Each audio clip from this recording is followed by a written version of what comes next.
YouTube channel पे आप सभी का स्वागत है। आज हम लोग आए हैं नेपाल में एंट्री कर लिया है हम लोगों ने और पेपर्स भी बन गए हैं। अब यातायात ऑफिस हम लोग तलाश कर रहे हैं जहाँ पे एक पेपर और लेना है और ये नेपाल में ही हम लोग चल रहे हैं। आज आपको हम सैर कराएंगे जीसा पानी, यहाँ की एक बड़ी खूबसूरत जगह है जहाँ पे भी आपको थोड़ी देर में हम उसका भी नज़ारा कराएंगे।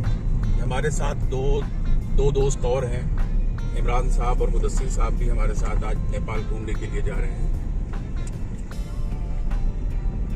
ये देखिए आप, जैसे जिस तरह से एक नेपालगंज बहुत छोटा शहर है उस लिहाज से देखिए कितनी चौड़ी सड़कें हैं। एक अगर कंपेयर करें हम एज कंपेयर टू इंडिया कि कितनी चौड़ी सड़कें हैं, यहाँ का कितना मार्जिन दे रखा है यहाँ पे, और यहाँ का जो ट्रैफिक सिस्टम है वो बहुत अच्छा है और ट्रैफिक फॉलो भी करते हैं। यहाँ के जो भी सिटीजन्स होते हैं वो उसका काफ़ी फॉलो करते हैं ट्रैफिक, और रूल्स बड़े टाइट हैं यहाँ के। फौरन चालान हो जाता है यहाँ पे, ज़रा सा भी अगर आपने गलती की तो आपका चालान निश्चित है। इस तरह से कहा जाता है कि नेपाल एक बड़ा गरीब देश है, उस हिसाब से अगर देखा जाए तो ठीक ठाक तरक्की है यहाँ। अच्छा, अभी आप एक चीज और देखिए ना कि हमारे इंडिया में जैसे जो स्ट्रीट लाइट होती है तो उसको हम लोग कनेक्ट करते हैं बिजली से, उस तरह से ही ज्यादातर हमारे शहरों में होती है। लेकिन यहाँ पे आप देखिए कि यहाँ पे सब सोलर से ही स्ट्रीट लाइट इनकी चल रही है और बड़ा अच्छा सिस्टम है। जैसे हमारे यहाँ लोगों को रखना पड़ता है उसको जलाने के लिए, उसको बंद करने के लिए, और बिजली की भी खपत ज्यादा होती है उस हिसाब से। तो यहाँ पे देखिए सारा ये जितना भी इन्होंने लगा रखा है सब सोलर पे लगा रखा है। जितनी भी स्ट्रीट लाइट है सब, पूरी स्ट्रीट लाइट जितनी है सब जो है सोलर पे ही डिपेंड करती है और रात को अपने आप जल जाती है और सुबह होते अपने आप बुझ जाती है। हम लोग यातायात ऑफिस में आ चुके हैं, लेकिन भीड़ बहुत ज़्यादा है यहाँ पे। एक तो सबसे बड़ी प्रॉब्लम यहाँ पे ये हो रही है कि क्योंकि हम लोग इंडिया से हैं और यहाँ पे लोग नेपाली बोलते हैं तो बहुत समझा करके बात करनी पड़ती है। और भीड़ दिखाइए आपको, भीड़ कितनी है यहाँ पे, लाइन लगी हुई है। अभी हमने बात किया है तो उन्होंने इशारे से बताया है कि 2 मिनट रुकिए, मैं बता रहा हूँ। ये देखते हैं कितना टाइम लगेगा यहाँ पे।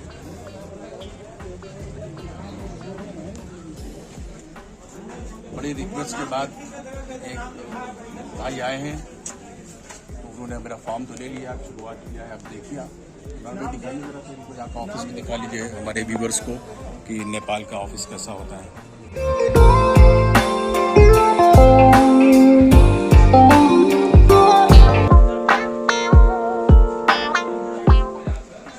फाइनली कागज तो मिल गया है हम लोगों को। यहाँ पे हिंदी का प्रयोग ज्यादा होता है जिसलिए यातायात ऑफिस कहते हैं। फाइनली पेपर्स मिल गए, अब हम लोग निकलते हैं। अब एक बार और पूछ लें उनसे कि कोई और दिक्कत तो नहीं है ना।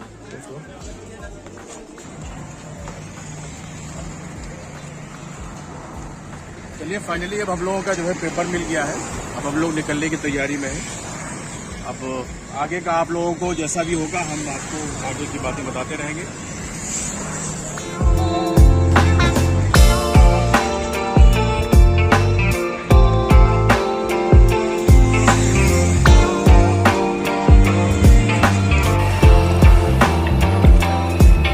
और हम इनसे कहेंगे, इमरान भाई से किस तरह से सामने का व्यू दिखाएं कि आपको हर चीज आपको देखने से लगेगा जिस तरह से एक गरीब देश है, लेकिन उसके बावजूद भी कोई बहुत ज्यादा फर्क नहीं है गरीबी का यहाँ पे। जैसे तो दुकानों की तरफ करिएगा कैमरा तो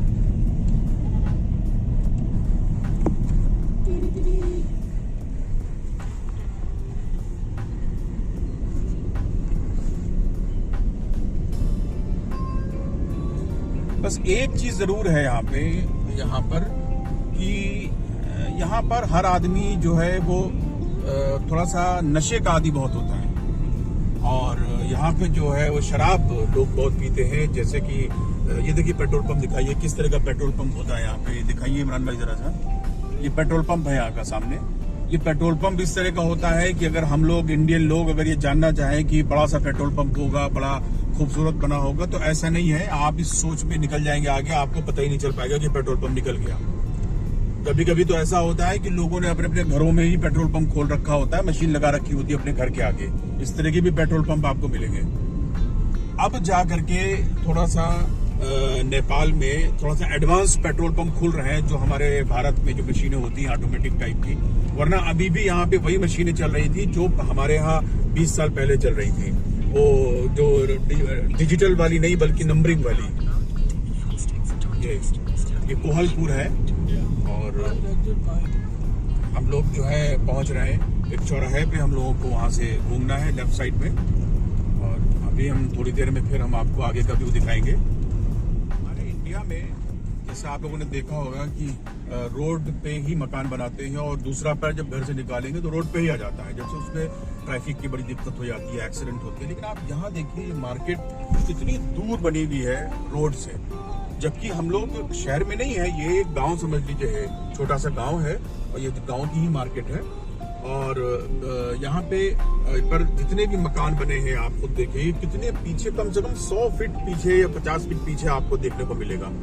ये सबसे अच्छाई इनकी है और ये सोच इन नेपालियों की है ऐसा ही कि ये हमेशा घर जब भी बनाएंगे तो अपने आगे का फ्रंट को छोड़ देंगे काफी और पीछे से घर बनाना शुरू करेंगे। ये इनकी एक खूबसूरती घर की एक बाहर आ जाती है इस तरह से, और बाहर लॉन हो जाता है, उसमें पेड़ पौधे लगा दिए जाते हैं।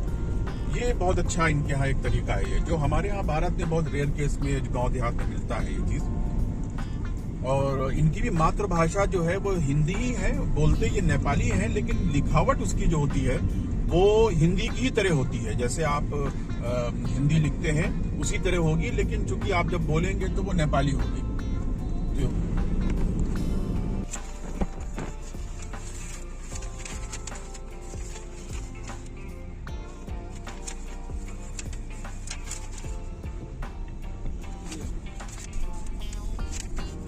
तो ये भी यहाँ पे कुछ, जिसको यहाँ पे लोग प्रहरी कहते हैं, हमारे यहाँ भारत में पुलिस कहा जाता है, यहाँ पे प्रहरी कहते हैं। इन लोगों ने रोका था, थोड़ा पेपर चेक कर रहे थे वो, तो पेपर हमारे क्लियर थे, इन्होंने कहा कि ओके आप निकल सकते हैं। एक बात और अभी याद आई हमको कि यहाँ के जो बाजार है नेपाल के, वो हमारे भारतीय सामानों से भरे हुए हैं। अगर आप देखें यहाँ पे तो यहाँ की गाड़ियाँ, यहाँ की बाइक्स, यहाँ की चार पहिया, यहाँ के ट्रक्स, यहाँ के ट्रैक्टर सब भारतीय हैं। यहाँ सामने देखिए स्कॉर्पियो आ रही है, हम इमरान भाई से कहेंगे दिखाएंगे जरा सा, ये भी एक भारतीय गाड़ी है। जितनी भी बाइक्स हैं सब भारतीय हैं। यहाँ के जब आप बाजार में आप जाएंगे तो आप कहीं, लोग ये सोच के आते हैं कि हम चाइनीज सामान ले रहे हैं, ये भारतीय सामान, बाहर का कहीं का सामान ले रहे हैं, ऐसा नहीं है। वो सारा सामान भारतीय है, दिल्ली, बॉम्बे सब जगह से आता है। और हम लोग या हम जैसे लोग जाते हैं वहाँ पे ये सोच करके वहाँ पे खरीदारी करते हैं कि हमने बाहर से सामान खरीद लिया और बाहर का सामान लेके आ रहे हैं, जबकि ये पूरा नेपाल जो है वो पूरी तरह से हमारे भारत के ऊपर डिपेंड है हर चीज के लिए। देखिए सामने एक ट्रक आ रहा है, ये भी भारतीय है, ये DCM है, आयशर है ये। अच्छा, डिपेंडेंसी इस वजह से है कि इनके पास पहाड़ और पत्थर के अलावा कुछ है नहीं। बहुत सी थोड़ी जमीन ऐसी है जो प्लेन एरिया है, जो समतल है, जहाँ पे इनकी खेती होती है, तो ये क्या पैदा करेंगे, क्या करेंगे ये। अच्छा, ये जो इलाका है जहाँ हम लोग जा रहे हैं, ये चूंकि ये इंडिया से लगा हुआ बिल्कुल इलाका है, यूपी से खासतौर से लगा हुआ है, और जैसे ये बहुत लंबा एक बेल्ट चली गई है जो देखा जाए पीलीभीत से और ये वहाँ तक बिहार तक। अब उसमें बहुत सारे जिले आते हैं, उसके अंदर लखीमपुर आता है, फिर उसके बाद बहराइच आता है, गोंडा आता है, उसके बाद फिर आप और चले जाइए आगे तो आपको शोरतगढ़ आता है, उसी तरह से गोरखपुर तक आप चले जाइए तो आपको तमाम वहाँ पे बॉर्डर मिलेंगे इस तरह से। तो आप कहीं से भी खैर नेपाल जा सकते हैं।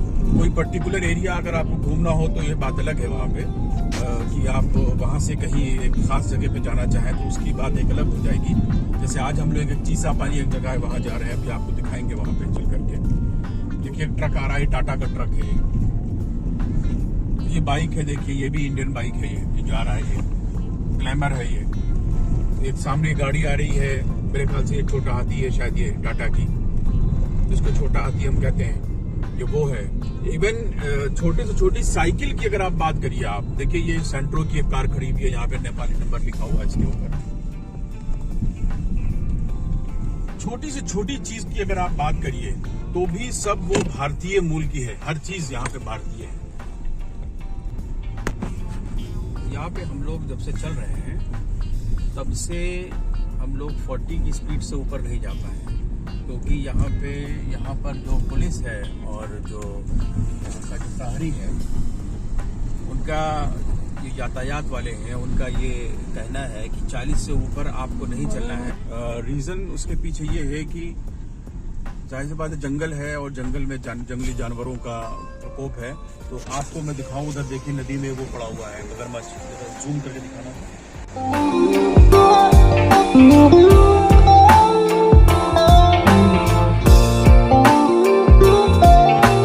हम लोगों की स्पीड बहुत स्लो है।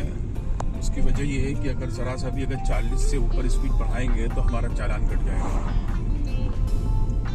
और आपको हम जैसे कि पहले बता चुके हैं इस बात को कि नेपाल में ट्रैफिक जो रूल्स हैं वो बड़े सख्त हैं और जिसका पालन करना ही पड़ता है। यहाँ पे कोई भी बाइक वाला आप अगर देखेंगे तो बिना हेलमेट के आपको नहीं दिखाई देगा, और कोई कार चालक भी बिना बेल्ट के कार नहीं चला सकता है। एकदम उन्होंने अपनी एक आदत में ये शुमार कर लिया है कि हमको हेलमेट लगाना ही लगाना है, और चूंकि भाई उनको अपनी जान ज़्यादा प्यारी है। और ये चैनल जैसे कि हम आपको ये चीज़ें दिखा रहे हैं, एक दूसरे देश की चीज़ें हैं, तो इतना रिक्वेस्ट और गुजारिश तो आपसे कर ही सकते हैं कि आप ज़रा सा इस चैनल को लाइक और शेयर और सब्सक्राइब ज़रूर कर दीजिए। ये मेरी एक विनती है आपसे, क्योंकि आपके लिए जो भी यूट्यूबर्स होते हैं वो बड़ी मेहनत से कुछ चीज़ें बना करके जहाँ तक आप नहीं पहुँच सकते हैं उनको ये चीज़ें दिखाई जाती हैं। तो कम से कम आप जो है यूट्यूब के ही माध्यम से उस चीज़ों को देख सकते हैं और एंजॉय कर सकते हैं। और ये जंगल का रास्ता पूरा है, ये जगह जगह 40 किलोमीटर पर आवर के हिसाब से बोर्ड लगे हुए हैं, और हर 2 किलोमीटर 3 किलोमीटर पर ये दिखा हुआ है कि 40 किलोमीटर पर आवर के हिसाब से आप चलिए। और अभी बोर्ड अभी कई और गुजरे थे जहाँ पे ये भी था कि हाथी की क्रॉसिंग है यहाँ से, या चीतल की क्रॉसिंग है, या फिर दूसरे जंगली जानवरों की क्रॉसिंग है यहाँ से, इसलिए और स्लो चलिए आप। तो मूवमेंट हर गाड़ी का जितना भी है यहाँ पे सिर्फ स्लो ही है, कोई भी गाड़ी तेज नहीं चल सकती है यहाँ पे। और तेज अगर चलेगी तो उसका ऑटोमेटिक चालान कट जाएगा, क्योंकि जहाँ से हम लोगों ने एंट्री की है वहाँ पे भी हमारी गाड़ी को स्कैन कर लिया गया है और टाइमिंग नोट कर ली गई है। और जहाँ अभी हम लोग एग्जिट करेंगे तो उस जगह पे भी इस तरह का कैमरा लगा हुआ है जो स्कैन करेगा गाड़ी को, तो वो रीड कर लेता है कि हमारी टाइमिंग क्या थी और क्या आने की है। तो वो पहले जो वहाँ पे जो सिक्योरिटी गार्ड है जिसको प्रहरी बोलते हैं, वो पहले ही सवाल करेगा कि आपकी स्पीड क्या थी आने जाने में। ये गाड़ी की स्पीड देखिए 40 किलोमीटर प्रति घंटे के हिसाब से है। और अभी एक चेक पोस्ट पे हम लोगों को रोक लिया गया था, वहाँ वीडियो हम लोगों ने बनाने की कोशिश की लेकिन नहीं बनाने दिया उन्होंने। और हम लोगों ने गलती वहाँ पे ये की कि पहली चेक पोस्ट से एक पर्ची नहीं लिया, तो ये हम लोगों से गलती हो गई। बहरहाल रिक्वेस्ट करने पे उसने छोड़ तो दिया हमको। लेकिन जो दूसरी चेक पोस्ट पड़ी है, तो ये जो आगे गाड़ी आप देख रहे हैं जा रही है जो, इसको उसने पर्ची हमारी गाड़ी के दे दी है, और सिर्फ इस वजह से ताकि हम, चूंकि ये लोग जो है वो ये ट्रैवल वाले हैं जो रोज रोड पे चलते हैं, तो अब उसने ये सोचा होगा, हो सकता हो कि हम लोग बाहर के हैं और प्राइवेट गाड़ी है तो तेज चलाएंगे यहाँ पे, तो इसलिए जो है इसने हमारी पर्ची इस गाड़ी वाले को दे दी है कि आप इसी के साथ साथ जाइए, अगली चेक पोस्ट के ऊपर ये भी आपकी पर्ची दे देगा। आपको इसलिए ये चीज बताई कि ये है नेपाल का ये रूल है, जो कानून है ये वो इस तरह का है। आप देखिए कि कितनी ज्यादा पालन करवाते हैं ये, कि मतलब 40 किलोमीटर प्रति घंटे के हिसाब से ही आपको चलना है हर हाल में। और ये पूरा दोनों तरफ जंगल है और बीच में रोड है, और सामने की तरफ कुछ पहाड़ नजर आ रहे हैं। पता नहीं इस वक्त थोड़ा धुंध हो चुकी है, तो हो सकता है आप लोगों को क्लियर नजर आ रहा हो।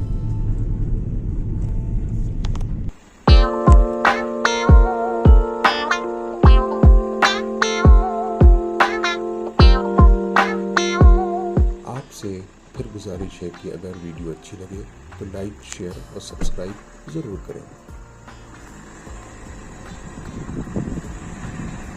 इस वीडियो का दूसरा पार्ट जरूर देखें।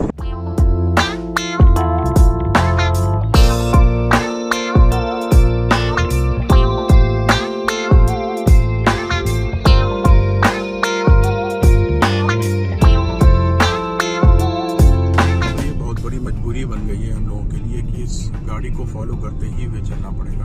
और जो भी गाड़ियां आ रही हैं जा रही हैं वो सब जो है बिल्कुल सुकून से एकदम स्लोली एकदम चल रही है, स्लो मोशन में आराम से चल रही है बिल्कुल।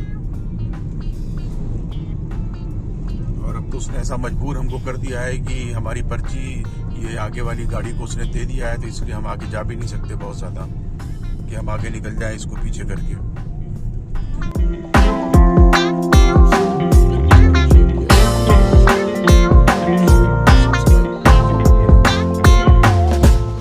यह वीडियो आप लोगों को कैसी लगी इसको कमेंट के ज़रिए ज़रूर बताएं।